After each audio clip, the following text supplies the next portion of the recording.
साईं आकाश अंसारी साहब, साईं रंगरेर साहब ऐं ॿिया दोस्त महिमान ऐं तलार वासियो जी सिंध। दोस्त महमूद ऐलान त करे वेठो, पर खेसि शायदि ॼाण कोन हुई त शाइरी छॾींदे मूंखे वराए थी विया ऐं निकोर शाइरी ॿुधाइण त हींअर मुंहिंजे वस में कोन्हे। बहरहाल कुझु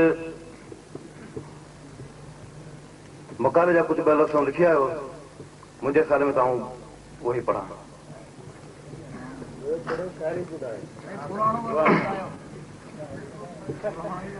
मूं उस्ताद विको खे कॾहिं ॾिठो बि कोन, बसि एतिरी ॼाण हुयमि त विको मरम वॾो मौसीक़ार हो, उस्ताद मौसीक़ार हो, उहो वॾो कलाकार हो। हुन वटि कला हुई, फन हो ऐं फनकार पैगम्बर थींदा आहिनि।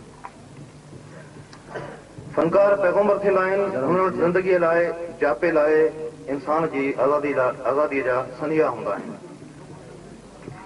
कला जे अथाह समुंड में सिंधी मौसीक़ी ते नज़र विझबी त उहा असांखे फन जे ॿियनि सिन्फ़नि ऐं शोबनि जे मुक़ाबले में ॾाढी ग़रीब महसूसु थींदी। तोणे जो असां वटि अकीचार महान कलाकार थी गुज़रिया आहिनि, भिटाई खां ख़ान साहब मंज़ूर अली ख़ान ऐं अॼु जे आबदा परवीन ऐं अलाह ने ख़ासखली ताईं ऐं वरी बीजल चारण खां वठी मिस्री ख़ान जमाली, उस्ताद मोहम्मद पंहिंजो नवाज़ ताईं हिकु कलाकारनि जो सिलसिलो मौजूदु आहे।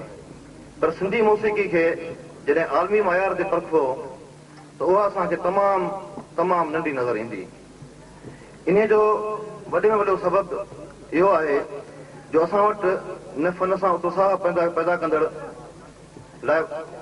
करण लाइ वसीला ऐं ज़रिया आहिनि ऐं न ई असां वटि ख़ासि करे अॼु जे फनकार में उहो सख़्तु महिनत ऐं मुसलसल लाॻीती ऐं अटल इरादे वारो जज़्बो आहे।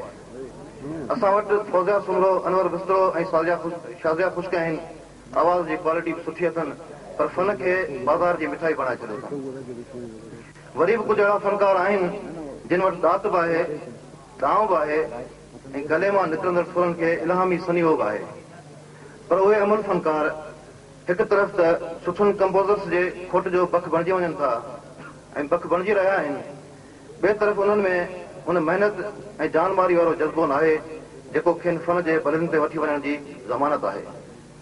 असांजा दोस्त फनकार अलानो ख़ासि करे वेठो आहे, भलोड़ कलाकार आहिनि। सिंधी मौसीक़ी खे ही फनकार घणो कुझु ॾेई सघनि था। असां हिननि फनकारनि खे लय तार सरगम ऐं पलटन ते चङी महारत हासिल आहे, पर अमरता जंहिं शइ जो नाम आहे उहा सुकरात वारे प्याले पियण वारे अमल में आहे। अॼु उस्ताद विको मरहूम जंहिं हिन ॿी वरसीअ जे मौक़े ते सिंध फनकार तंज़ीम ऐं मंगणहार एसोसिएशन जे दोस्तनि जो थोराइतो आहियां ऐं उहे लख जेको सो जसल आहिनि जो हुननि हीउ मेड़ मचायो आहे ऐं हिकिड़ो मौक़ो फराहम कयो दोस्तनि खे, शहरवासियुनि खे ऐं फन मौसीक़ी ॿुधण जे लाइ ऐं मौसीक़ी खे कुझु सम्झण जे लाइ। महिरबानी।